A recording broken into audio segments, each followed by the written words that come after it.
பாட்டு சொல்றேன்.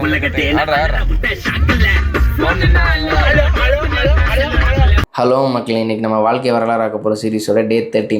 ரொம்ப நாள் லீவ் முடிச்சுட்டு ஆஃபீஸ் போகணுன்னு நினச்சாலே ஒரே வெறுப்பாக இருக்குது. வேறு என்ன பண்ணுறது, நமக்கு காசு தேவை. அதனால் ஆஃபீஸ் போயிட்டு இன்றைக்கி எப்படி நாளை முடிக்கிறதுனே தெரியாமல் அடிக்கிற வெயிலில் மண்டையை போட்டு பிச்சிங்கன்னு ஒரு வழியாக இன்றைக்கி டேவை முடிச்சுட்டு தூங்கலான்னு பார்த்தா ஃபோனுக்கு மேலே ஃபோனாக வந்துட்டுருக்கு. என்னன்னு பார்த்தா என் தங்கச்சி ஊர்லேருந்து கொண்டு வந்த ஸ்நாக்ஸை கொண்டு வான்னு ஒரே டார்ச்சர். எனக்கு வேணால் சரியான தூக்கம். சரி பசங்களை எவனாவது கூப்பிட்டு காரில் போகலான்னு பார்த்தா எவனுக்கும் கார் ஓட்ட தெரியல. சரி இது என்னடா வம்பா போச்சுன்னு பார்த்தா அந்த நேரம் பார்த்து நம்ம அண்ணா ஒருத்தர் வந்திருந்தார்.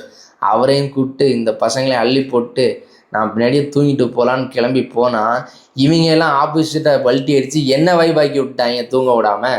அங்கே போயிட்டு அவள் வீட்டுக்கு முன்னாடி ஒரு அரை மணி நேரம் நிற்க வேண்டியதாக போச்சு. இவனுங்க வேற தூக்க கலக்கத்தில் அசிங்கமாக திட்டுறானுங்கண்ணே. எனக்கு வேற ஒரு பக்கம் தூக்கம் கண்ணை சொருவுது. என்னடா இது வம்பா போச்சுன்னு பார்த்தா ஒரு வழியாக கீழே வந்துட்டா. பொருள் எல்லாம் அவள்கிட்ட கொடுத்துட்டு இந்தாம்மா தாய் உன் பொருள்னு அவளுக்கும் அவள் பொருளுக்கும் ஒரு கும்பிட போட்டு கிளம்பியாச்சு அங்கேருந்து. சரி ஒரு வழியாக டிஎல்எஃப்ல போய் பிண்டட் பிரியாணியை சாப்பிட்டு இன்னையோட டேவை அப்படியே முடிச்சாச்சு மக்களே.